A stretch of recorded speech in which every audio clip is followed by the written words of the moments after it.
ganhou o debate a teologia da prosperidade. Tá? A maior parte da juventude brasileira hoje não tem ideia daquilo que ela usufrui hoje, é luta do ponto de vista da geração da gente que se organizou, que construiu política pública, movimentos populares, movimento na sociedade, que aquilo que se construiu de ideias, de políticas públicas no campo da sociedade se transformou em política pública de Estado com a ida do presidente Lula na presidência da República em 2003 e de lá para cá, com tudo aquilo que teve de inclusão e de transformação na sociedade, em todas as áreas, em todas, tá? Por isso que eu milito também nessa agenda ambiental, celebro aquilo que o Brasil hoje representa no mundo todo. E eu tenho relações históricas com esse movimento. Chico Mendes, Marina Silva, trabalhei com esse povo, tá? Com povos indígenas, então tem uma história. Tá? E participo já há muito tempo também, acompanho os debates no âmbito internacional. Então a gente tem, estou falando assim, o Brasil mudou. E aí nós perdemos esse debate. Tá? Hoje, vamos pegar aqui nessa região. Qual que é o principal evento cultural que você tem? Qual a principal atividade cultural? Rodeio. Hã? Bom, depois sertãozinho é uma exceção. Tá bom. Não é o rodeio. Eu sei. Mas aqui é o teatro. Isso, ótimo, tá bom. Mas vamos pegar assim, o interior de São Paulo, as festas de santo, as festas culturais, aquilo que estava relacionado com o modelo de agricultura mudou. Mudou, fala assim, é o grande, tá? Virou. Então eles ganharam esse debate. E esse debate, do ponto de vista cultural, estou falando da formação da juventude, é de que eu vou vencer sozinho.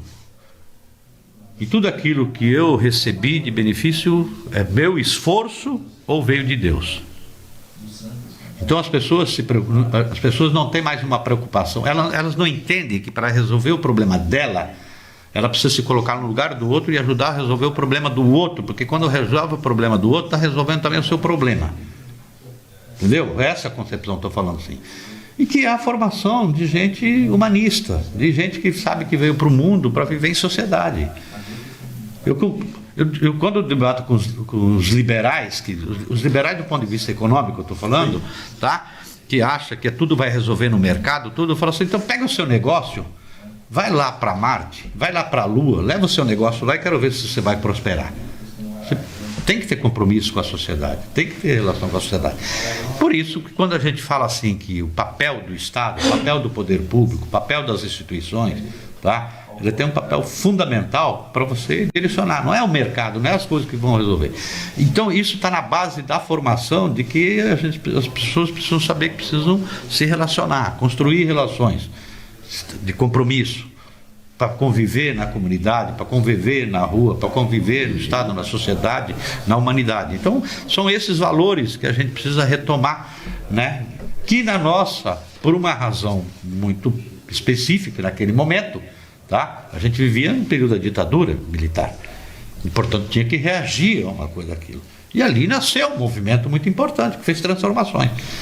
E aí, quais são os desafios que se colocam daqui para frente? São tá? muitos, né? São os desafios. E aí eu acho que é aí onde a gente peca. Mas eu digo assim, que no campo do PT, tá? Não há nenhum outro organização, eu estou falando, nenhum outro movimento que forma tantos quadros ainda, não tudo aquilo que a gente gostaria, mas que é o partido que tem a maior capilaridade no Brasil inteiro, tá? E a militância do PT atuando, seja lá onde for, seja dentro de igreja, seja dentro de movimentos, seja, né, onde dentro de instituições, ainda continua trabalhando para a formação de quadro. Agora, evidentemente que você tem um debate que o PT também é composto daquilo que é fruto daquilo que é a fotografia da sociedade brasileira, tá? Como todos os lugares, você tem isso aí. Mas do ponto de vista de formar quadro, para pensar, entender o projeto de país, projeto de sociedade, tá? No campo da esquerda a gente não tem outro partido que tenha a capilaridade que o PT tem para formar quadro. Mas esse é um desafio que ainda permanece. E quer formar quadro, eu estou falando assim, não é formar quadro que é formar quadro para a esquerda, é formar quadro para a política pública, para a política pública. Mas se há uma coisa... Essa era a minha ideia. Né? Você fala, Essa era a ideia do meu grupo. Eu estou falando assim, a pessoa não precisa ser defensor desse ou daquela linha política, daquela linha fazer ideológica. cabeça, porque fazer cabeça as escolas já fazem. Mas é não formar, fazer cabeça. é formar gente. E ele ia ser do partido que ele quisesse, desde que ele levasse a luta. Formar cidadão que tope assumir a responsabilidade de ir para disputa política, formar de um melhor representar, pai, uma melhor mãe, formar um melhor representar. aluno. Você quer uma coisa mais bonita, as pessoas que se colocam à disposição de falar assim, olha, eu vou ser candidato, eu me coloco à disposição para ser candidato a vereador, candidato a prefeito, sabe? Não é pouca coisa um gesto da pessoa se colocar, tá? Então, eu acho que isso é importante e nós temos que incentivar cada vez mais. E aí, evidentemente, formar a gente para fazer uma boa política. Eu queria participar também desse debate, porque eu acho que é importante, mas vou fazê-lo de forma breve também. Não, por favor, o microfone está aberto, aqui não tem censura. Em 79, né, quando o PT assina lá seu manifesto para criar um partido, era para fazer a disputa institucional, dos espaços também da institucionalidade. Isso está expresso lá no manifesto em 79. E essa disputa é nos marcos do capitalismo. E eu penso que a gente precisa, né? O copo a gente pode ver ele do lado que está mais cheio ou mais vazio. E eu quero agora ver que ele está mais cheio. Por quê? Porque desde que o PT assumiu um governo em 2003, nós fizemos dentro desses marcos políticas sociais que conferiram para a população, não foi só um pouco mais de dignidade, foi também da possibilidade de alcançar autonomia e um melhor patamar para o exercício da cidadania. Ontem eu conversava com uma senhora que conheceu a luz elétrica lá no Vale do Jequitinhonha em 2005. Gente, em 2005, por conta de uma política pública.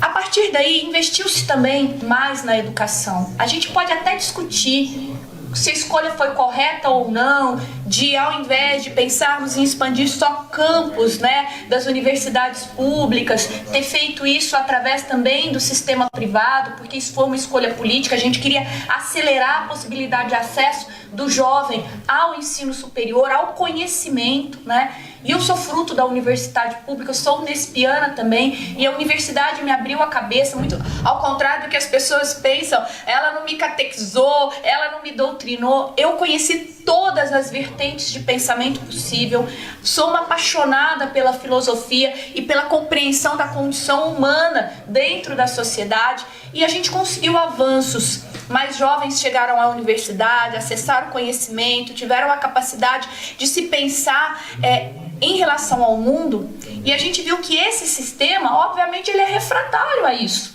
Ele é refratário à expansão da consciência das pessoas da sua própria condição. Não é à toa que hoje cresce o discurso contra a universidade pública. Não é à toa que hoje nós temos um governador do estado mais rico do país dizendo para que um diploma? Mas para que um diploma? Para a massa trabalhadora. Por quê? Porque a gente está absurdamente numa caminhada de maior precarização. A gente não retira direitos do trabalhador e da trabalhadora à toa. Isso é projeto político também. Se eu faço jornadas mais extensas, com um poder de compra menor, eu só penso em sobreviver. Eu só penso em garantir o pão que eu vou pôr na mesa. Não tem tempo para mais nada. E a gente sabe que para que a gente possa conscientizar pessoas, elas precisam ter tempo pelo menos para respirar. E aí, professor Egídio, eu acho que é bacana contar um pouquinho também dessa trajetória. Eu sou professora universitária, hoje eu não estou mais dentro da sala de aula. E o que me empurrou para a política, e eu venho para a política em 2020, o que me empurrou para a política foi a sala de aula.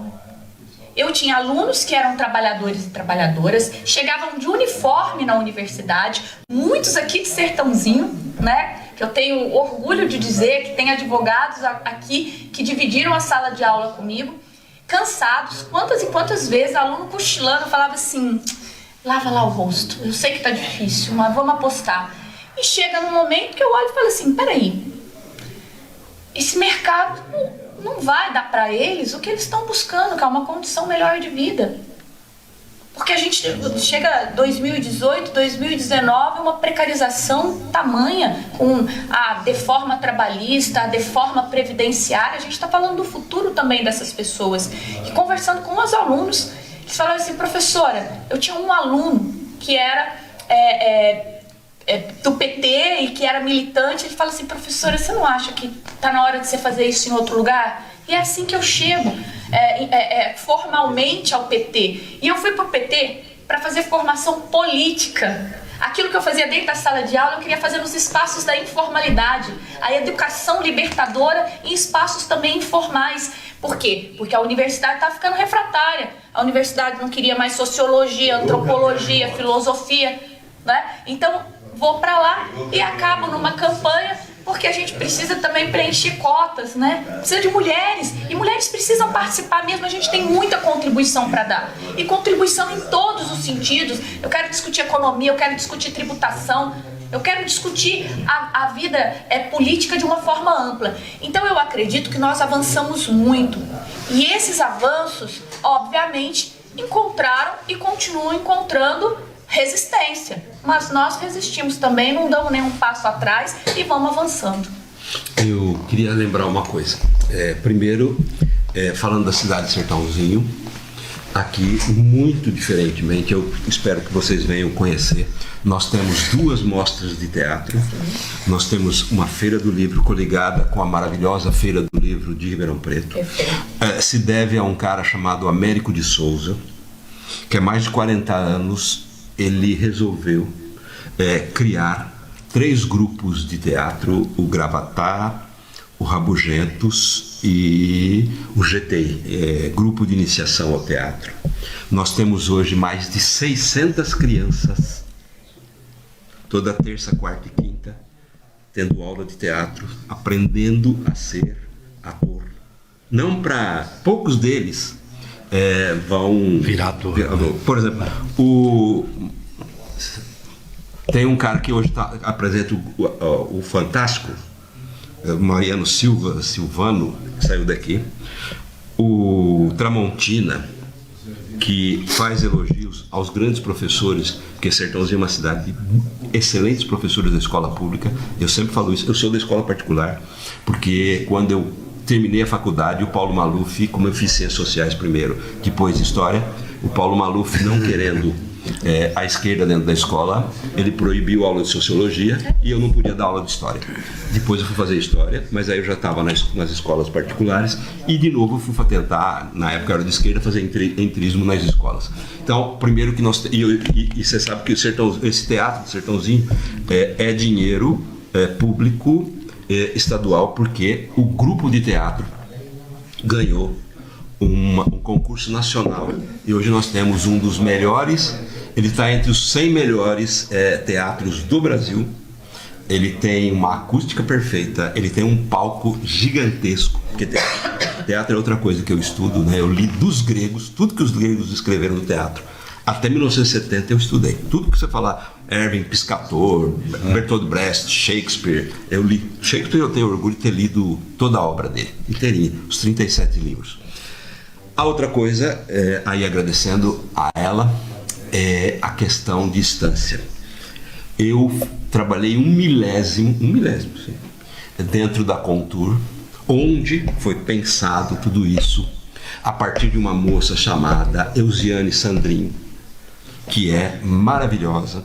Hoje o prefeito leva a fama, o secretário de Cultura leva a fama, mas isso tem décadas de trabalho de gente por trás.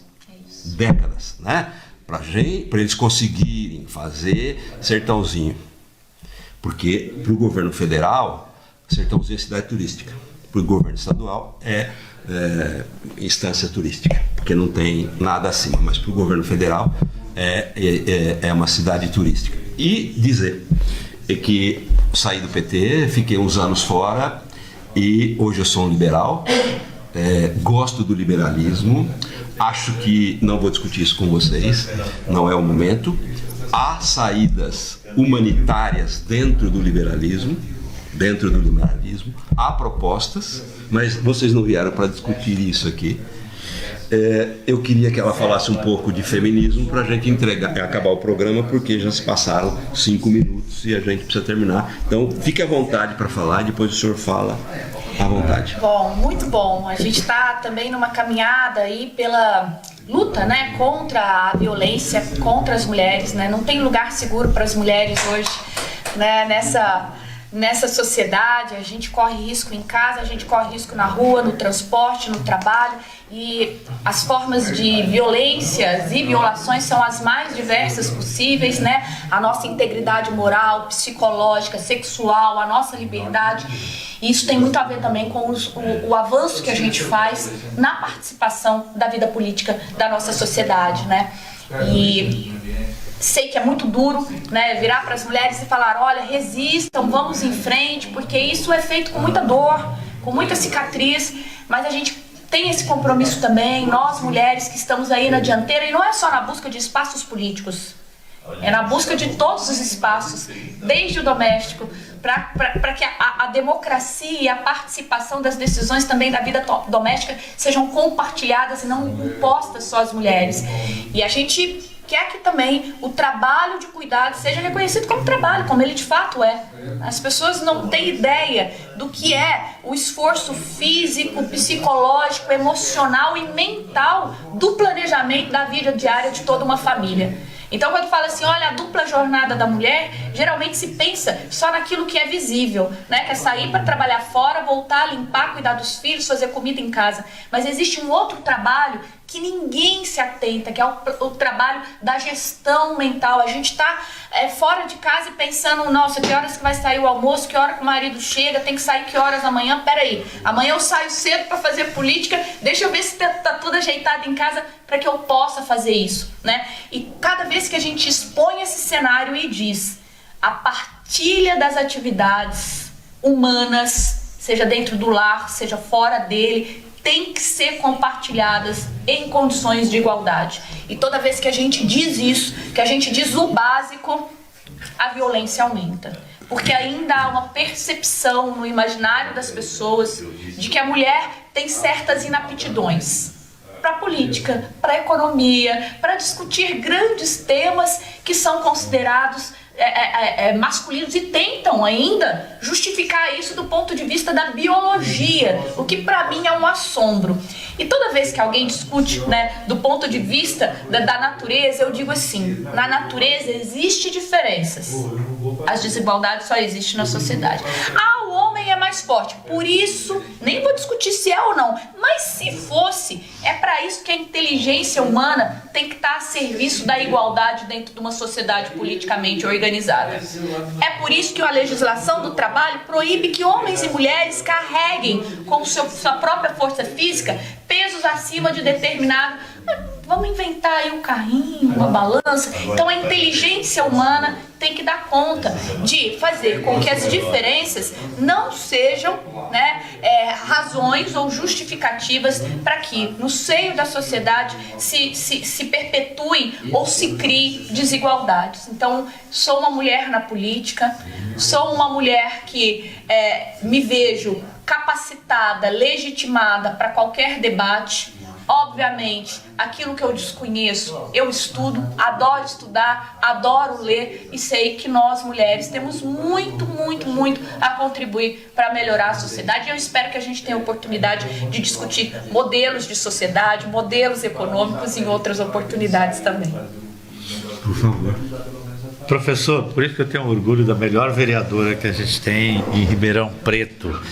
Ela tem uma verve muito boa.